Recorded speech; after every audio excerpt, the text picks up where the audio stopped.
Muy bien, pues nos habíamos quedado viendo todo esto de los gremios, esas asociaciones de mercaderes y de comerciantes o fabricantes de productos que se juntaban pues para tener, digamos, una política común. Por ejemplo, fijar los mismos precios o darse cierta protección entre ellos o, digamos, prestar o comprar y vender entre ellos productos que necesitaban. Digamos, si por ejemplo, eh, el gremio de laneros, los que hacen productos de lana, estaban todos ubicados en una misma calle, pues si a uno se le acaba la lana de color azul, pues lo puede comprar al mercader que tiene al lado, ¿de acuerdo? Entonces se ayudaban entre sí. Incluso tenían una especie de seguridad social entre ellos, de manera que si, por ejemplo, digamos, uno de esos mercaderes se moría, pues entre todos los demás le pagaban una pensión a la viuda y a los hijos huérfanos. O sea que era como una especie de ayuda mutua entre comerciantes o mercaderes que se dedicaban a la misma actividad. Bien, entonces, lo que llamamos High Middle Ages, que ya digo que, claro, si lo traducimos por Alta Edad Media es un problema en español, porque en español la Alta Edad Media va antes que la Baja Edad Media, y en inglés es justo al revés. Bueno, pues vamos a utilizar High Middle Ages, que es el término que se utiliza en inglés, para no confundirnos, ¿de acuerdo? High Middle Ages. Las ciudades se desarrollan muchísimo. Ya veis, en esta imagen de aquí, veis que las ciudades son bastante más grandes que lo que era una ciudad de la época anterior. Y como veis, eran recintos amurallados todavía. Las murallas son de carácter defensivo, está claro.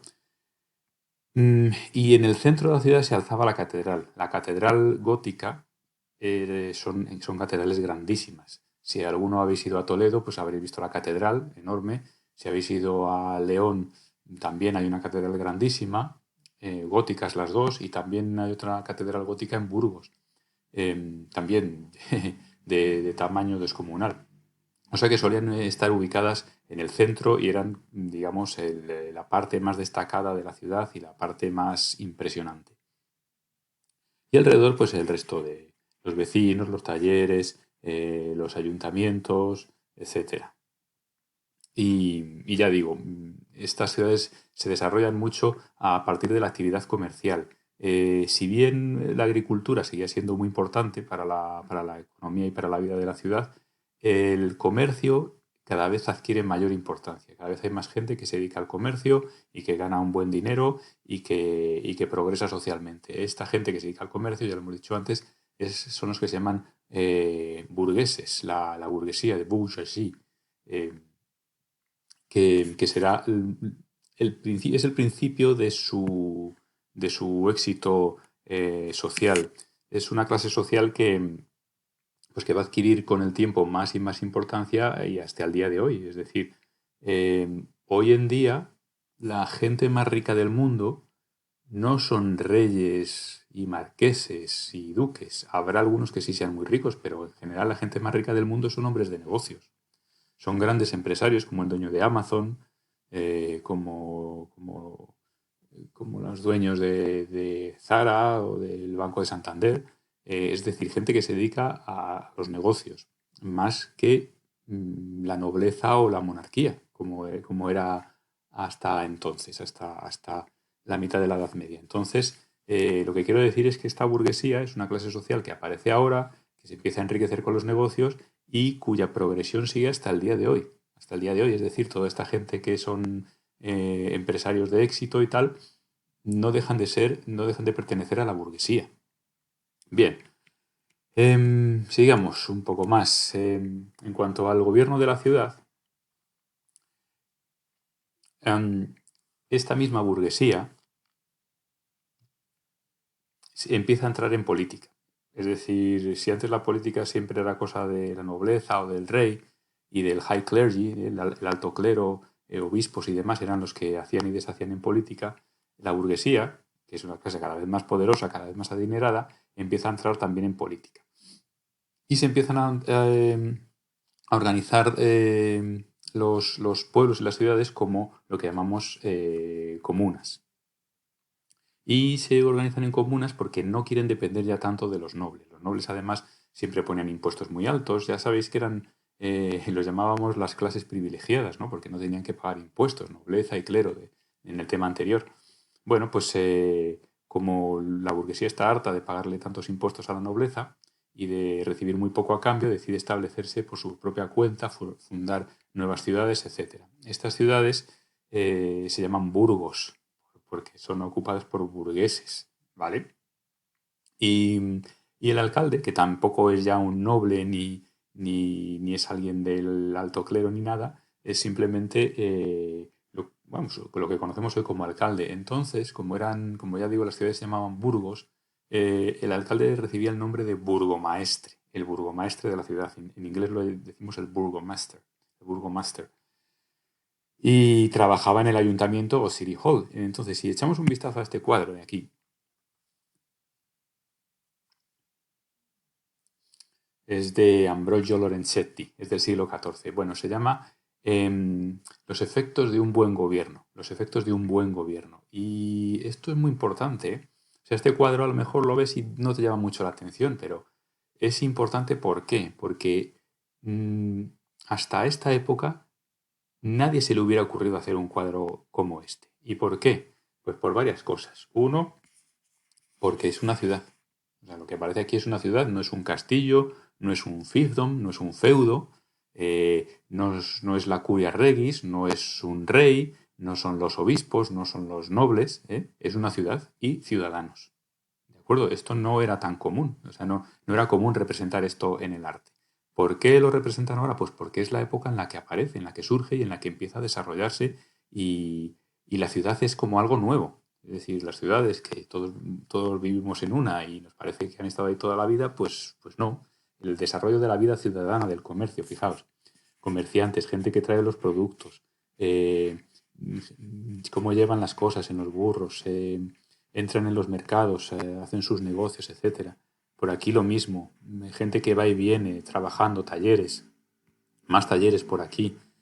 Eh, Esta gente, ¿no? Aquí tan feliz jugando al corro, parece que están jugando al corro de la patata, pues quiere representar Lorenzetti en este cuadro cómo la nueva vida ciudadana es una vida más feliz y más justa y más próspera que la vida que había en la antigua sociedad feudal. Si bien sigue habiendo feudalismo, cada vez hay menos, cada vez ese poder de la nobleza y del clero cada vez, cada vez va a pintar menos dentro de la organización social y cada vez se va a afianzar más, como hemos dicho antes, el poder por un lado del rey y por otro lado de la burguesía. ¿Vale? Y si ven el rey, claro, al principio mira con recelo que haya una nueva clase social que quiera ocupar el poder político y que tenga dinero y tal. Después, con el tiempo, y hablo de mucho tiempo, hablo de a lo largo de los siglos, los reyes se dan cuenta de que es mejor tener a la burguesía, a esta nueva clase social adinerada, de su lado y empiezan, digamos, bueno, pues a colaborar en vez de competir o en vez de estar enfrentados empiezan a cooperar. Bueno, esto en cuanto a la organización ciudadana. Ya veis que la presencia de la burguesía influye en casi todo. Vamos a seguir un poco más. Este apartado habla del auge del comercio. Bueno, esto es muy sencillo. Ya acabamos de decir que las ciudades se dedican sobre todo al comercio. También eso no quiere decir que la economía no se base en la agricultura, ¿eh? La agricultura es fundamental. Siempre hemos dicho hasta ahora en todas las sociedades que hemos estudiado, los antiguos romanos, el principio de la Edad Media, las tribus germánicas, que la base de economía es la sociedad. Siempre lo decíamos. ¿Cuál es la base de economía? Perdón, la sociedad, la agricultura. ¿Cuál es la base de la economía? La agricultura. ¿Cuál es la base de la economía? La agricultura, siempre, ¿no? Eran sociedades muy agrarias. Pero ahora, aparte de la agricultura, que es muy importante, porque si no, ¿de qué va a comer la gente? El comercio y la fabricación de utensilios y de cosas va a ocupar un lugar muy importante. Es el principio, digamos, de la industria y del comercio y las primeras fábricas o talleres, por así decirlo. No fábricas como las de ahora, por supuesto, pero sí los primeros talleres, las primeras asociaciones. eh, mm, Se empieza a ver bueno, que una sola persona que tiene un taller y trabaja haciendo, por ejemplo, zapatos, pues no puede hacer muchos, pero si se juntan entre varios, o si uno que tiene una zapatería contrata a unos cuantos empleados, pues pueden aumentar la producción, pueden hacer más zapatos, vender más y ganar más dinero. Todo eso es ahora cuando está ocurriendo. Es decir, es cuando las sociedades empiezan a parecer un poco a lo que tenemos hoy en día. ¿Vale? Bueno, muy bien. Entonces, pues, ¿qué tenemos como bases de la economía? Pues la agricultura, como siempre, pero también la manufactura. Manufactura quiere decir fabricación de cosas.